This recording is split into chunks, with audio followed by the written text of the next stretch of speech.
Samyer PH.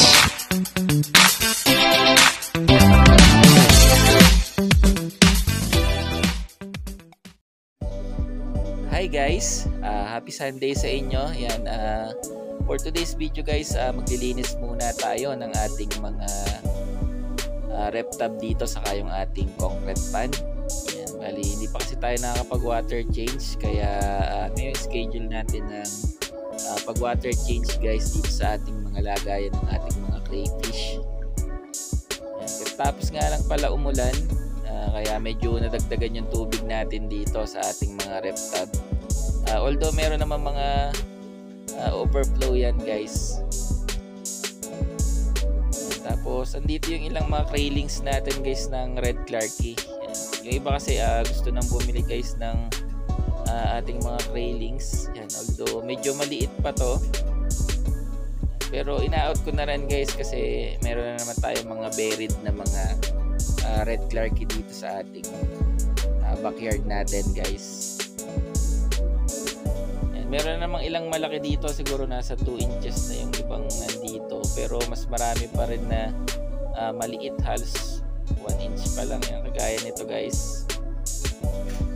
Yan, kaya na naman buhayin to guys yung mga ganitong size ng craylings ng red clarky natin guys.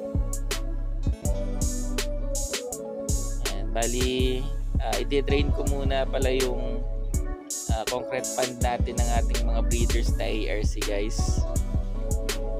Ito yung ating mga red clarky, ito yung mga breeders natin guys. Meron na tayo ditong may buried na red clarky natin. And tapos andito yung iba nating craylings ng mga ARC. Half inch pa lang to guys. Meron na rin halos 1 inch. Siguro mga after 1 week yan, lalagay na natin sa grow out pond tong ating mga craylings dito para mas mabilis silang lumaki. Yan, medyo brown yung tubig guys kasi meron niyang dahon ng mangga guys. Give me every time.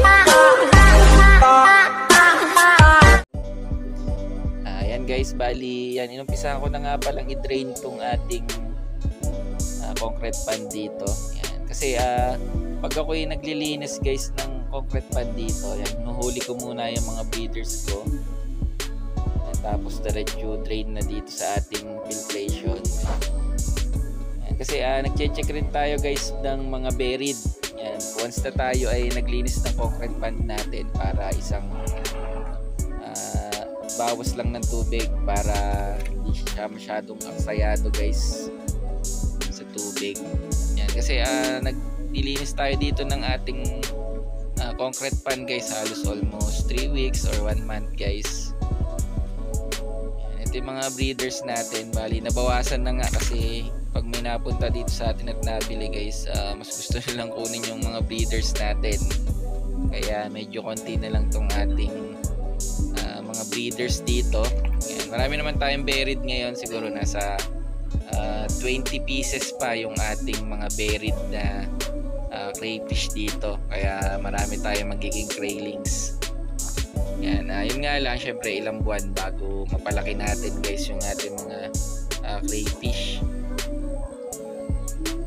Yan, bali ito nga pala yung nakuha natin na mga buried na mga crayfish natin. Yan, mga first time lang to guys na mag-itlog. Makikita nyo mga 3 to 3.5 pa lang yung size nitong ating mga buried. Yan, ise-separate na nga pala natin to guys, itong ating mga buried na itong nakuha natin. Yan, para hindi na sila ma-stress dun sa kanilang tank, kasi nga lalaki ng mga kasama nila guys na mga male na mga crayfish natin, yung mga breeders natin. Bali itong isang to, ayan, medyo iba ng kulay ng kanyang itlog. Ayan, mga ilang weeks na to guys. Hindi kagaya nitong dalawa na halos wala pang 1 week. Yan, malililipat natin mamaya to guys dun sa ating aquarium na pag-a-isolate natin sa kanila. Doon natin sila lalagay. Yan, ito yung ibang buried natin na nandito sa bahay guys. Yung iba kasi nandito sa ating mini farm. Yan, ito yung paglalagay natin dun sa ating dalawang buried na dalawa, bali tatlong buried yon. Dalawa yung bakante dito sa ating aquarium, tapos yung isa lalagay ko na lang siya dun sa isa nating planggana guys.